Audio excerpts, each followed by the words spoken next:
వాళ్ళ లడ్డూకి సంబంధించిన అంశంలో తిరుమల వారి ప్రతిష్ట, వెంకటేశ్వర స్వామి గారి ప్రతిష్ట దెబ్బతినే విధంగా ఇవాళ రాజకీయాలు నడుస్తున్నాయి. తప్పు చేసిన వాళ్ళే తప్పు కాదు అని చెప్పి మాట్లాడుతూ ఉన్నారని చెప్తా ఉన్నారు. శాసనమండలిలో వ్యవహారం చూస్తే రాజకీయాలు ఎటుపోతున్నాయి అనుకోవాలి. అట్లాగే లడ్డు వ్యవహారంలో బీజేపీ వాళ్ళ ఊబిలో పడిపోయింది అనుకోవాలా, లేకపోతే వాళ్ళని ఎదుర్కోలేకపోతుందా? ఇవాళ లడ్డు విషయం మీరు గమనించినట్టయితే అనవసరంగా దీన్ని ఒక తప్పు డైరెక్షన్లోకి తీసుకెళ్తున్నారు వైఎస్ఆర్సీపీ గవర్నమెంట్. చేయకుండా మనం దాన్ని ఒక ఫుల్ స్టాప్ పెట్టాలంటే జగన్మోహన్ రెడ్డి గవర్నమెంట్లో జరిగిన అపవిత్రం ఏదైతే ఉందో నెయ్యి విషయంలో, దాన్ని మనం ఇమీడియట్గా వాళ్ళని యాక్షన్ తీసుకోవాలనేది నేను గవర్నమెంట్ని డిమాండ్ చేస్తున్నాను.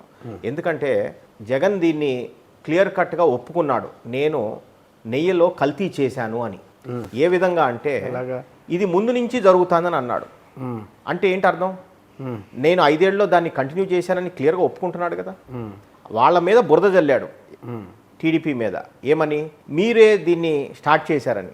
చంద్రబాబు నాయుడు గారు ఆ బురదను తర్వాత కడుక్కోవచ్చు, ముందు ఈ 5 ఏళ్ళు నేను దీన్ని కొనసాగాను లేకపోతే మొదలు పెట్టానో అది తర్వాత నిర్ధారణ అవుతుంది.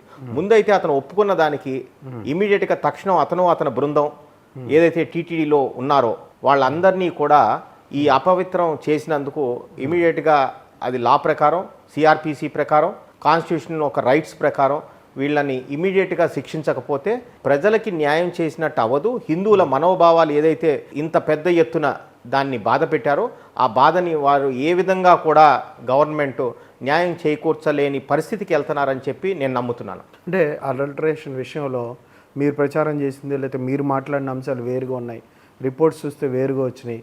దాని తక్కువ శాతం మాత్రం కలిసిందని వాళ్ళు మాట్లాడడం, అసలు పాలే కలపలేదని సిట్ రిపోర్ట్ ఇవ్వడం, అంటే వీటన్నిటి మీద ప్రజలకు అసలు ఏం తెలుస్తుంది? మీరంతా మీ ఒకరు మాట్లాడుకోవడం జరుగుతుందా, లేకపోతే ప్రజలకు నిజాన్ని తెలియజేసే పరిస్థితి ఏమైనా ఉందా? వంశీ గారు, దీంట్లో 2 విషయాలు మాత్రమే నేను చెప్పదలుచుకున్నాను మీకు. ఇంత డిస్కషన్స్, ఇంత పేపర్లు మనం రాసుకుంటున్నారు, ఇన్ని ఇంటర్వ్యూలు జరుగుతున్నాయి. 2 విషయాలు మీకు చెప్పదలుచుకున్నాను. ఎక్కడన్నా సిట్ రిపోర్ట్లో కానీ లేకపోతే ఏదైతే ల్యాబ్ రిపోర్ట్స్లో కానీ కల్తీ అడల్ట్రేషన్ జరగలేదని ఎక్కడన్నా క్లీన్ రిపోర్ట్ ఉందా? నెంబర్ 1. నెంబర్ 2, రిపోర్ట్స్ పక్కన పెట్టండి. జగన్మోహన్ రెడ్డి కానీ ఆయన ఎమ్మెల్యేలు కానీ ఎమ్మెల్సీలు కానీ ఎక్కడన్నా అడల్ట్రేషన్ జరగలేదు అనే మాట ఎక్కడన్నా వాడారా?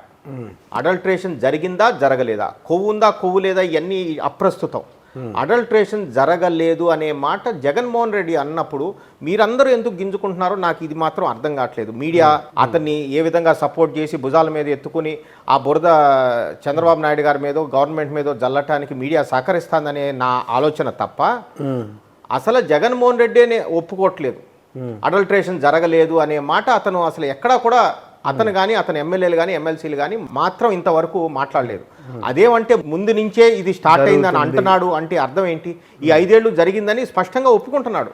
ఒప్పుకున్నాక మీడియా మీరు భుజాల మీద పెట్టుకుని మీరు వేరే విధంగా మాట్లాడుతున్నారు, లేకపోతే గవర్నమెంట్ వేరే విధంగా మాట్లాడుతున్నారు, చంద్రబాబు నాయుడు గారు మాట్లాడుతున్నారు, లేకపోతే పవన్ కళ్యాణ్ గారు మాట్లాడుతున్నారు, మీ బీజేపీ రకరకాలుగా మాట్లాడుతుందని మీరు మాట్లాడతాం తప్ప ఏదో జగన్మోహన్ రెడ్డిని బయటికి జైలు నుంచి వెళ్లకుండా కాపాడాలనేది మీడియాకున్న తాపత్రయం కనిపిస్తుంది తప్ప ఎక్కడా కూడా జగన్మోహన్ రెడ్డి కానీ అతని మనుషులు కానీ అతని అనుచరులు కానీ అతని ఎమ్మెల్యేలు కానీ ఎమ్మెల్సీలు కానీ ప్రతినిధులు కానీ ఎక్కడా కూడా అడల్ట్రేషన్ జరగలేదు అని బల్లగుద్ది చెప్పింది ఎక్కడా ఒక్క దాఖలా కూడా లేదు. అంటే మరి ఈ విషయంలో ఎందుకు మీరు కూటమి అధికారులు ఉన్నారు, గతంలో కూడా జగన్మోహన్ రెడ్డి గారు అనేక ఆరోపణలు చేశారు ఆయన మీద, మీరు మీ కూటమి నాయకులు ప్రత్యేకంగా అందరూ అలా అవినీతి చేశారు, ఈ విధంగా ఎందుకు నిరూపించలేకపోతున్నారు? ఇవాళకి కూడా అధికారం మీ చేతికొచ్చి 20 నెలలు పైన అవుతుంది, ఏమైంది మరి?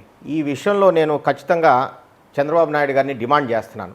జగన్మోహన్ రెడ్డి గారిని కానీ ఆయన అనుచరులు కానీ ఎక్కడైతే కరప్షన్ ఛార్జెస్ ఉన్నాయో, లేక ఎస్సీ ఎస్టీల మీద జరిగిన అరాచకారాలు కానీ, లేక చాలామందిని కూడా హత్యలు జరిగిన దాఖలాలు బోల్డ్ ఉన్నాయి. ఈ అంశాల మీద జగన్మోహన్ రెడ్డి గారిని కానీ వాళ్ళ బృందాన్ని ఇమీడియట్గా సిఆర్పిసి ప్రకారం యాక్షన్ తీసుకోకపోతే ప్రజలు అట్లానే అన్నిటికంటే ప్రప్రథమంగా దీనికి ఎక్కువ గురైన వాళ్ళు టీడీపీ కార్యకర్తలు, టీడీపీ నాయకులు, వారిని కూడా సంతృప్తి పరచలేని పరిస్థితిలో ఇవాళ గవర్నమెంట్ ఉంటే మాత్రం దీన్ని క్షమించరాని పాపం అని కూడా నేను అంటాను. ఎందుకంటే జగన్మోహన్ రెడ్డి ఏదైతే అరాచకాలు చేశాడో ఎక్కువ అది మా పర్సంటేజ్ల ప్రకారమే ఆ జనాభా కూడా ఉంటారు కనుక ఆ పర్సంటేజ్ల ప్రకారమే ఆయన ఉద్రిక్తతని దాడుల్ని వీళ్ళు ఎదుర్కొన్నారు.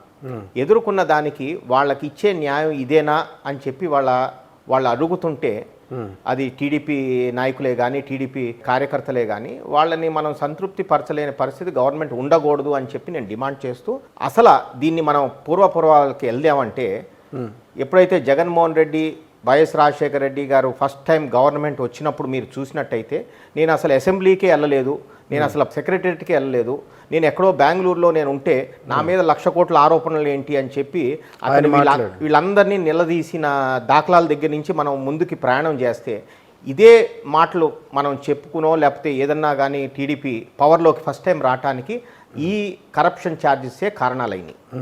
అయితే ఇవాళ పరిస్థితికి ఏంటి, జగన్మోహన్ రెడ్డే రాజు, జగన్మోహన్ రెడ్డే మంత్రి, జగన్మోహన్ రెడ్డే కరప్షను అన్నీ జగన్మోహన్ రెడ్డి అయ్యి మొత్తం జగన్నాథ సూత్రధారుడు అయ్యి అతనే నడిపాడు 5 ఏళ్ళు. మరి అయితే ఎంత కరప్షన్ జరుగుంటుందని ఊహలకు కూడా అంటుకుంటుందా మనకి?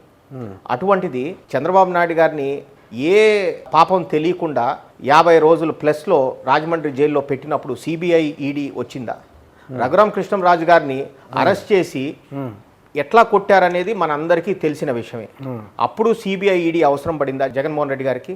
ఇవాళ స్టేట్కి ఇంత మెషినరీ ఇంత యంత్రాంగం ఉంచుకుని కూడా 5 ఏళ్ళు అతను చేసిన పాలన ఎటువంటిదో మనందరికీ తెలుసు. అతను బాబాయ్ హత్య కేసు దగ్గర నుంచి తీసుకుని లిక్కర్ కేసులే, ల్యాండ్ మాఫియాలా, లేకపోతే అట్రాసిటీసా, ఎంతమంది బీసీలను కూడా వాళ్ళ ఎమ్మెల్సీ చంపేసి వాళ్ళ ఫ్యామిలీకి హ్యాండ్ ఓవర్ చేసిన విషయాలన్నీ మనం చూస్తూ ఉంటే, డాక్టర్ సుధాకర్ని చంపిన విషయాలు కానీ ఇటువంటి ఎన్నో విషయాల్లో ఒక్క విషయంలో కూడా జగన్మోహన్ రెడ్డి మీద ఛార్జ్ షీట్ ఫైల్ చేయలేకపోయిన అసమర్థత మాత్రం అసలు క్షమించలేని విషయం అని చెప్పి నేను ఖచ్చితంగా నమ్ముతున్నాను. మీరు దీన్ని ఇమీడియట్గా యాక్షన్ తీసుకోవాలని చెప్పి నేను చంద్రబాబు నాయుడు గారిని డిమాండ్ చేస్తాను.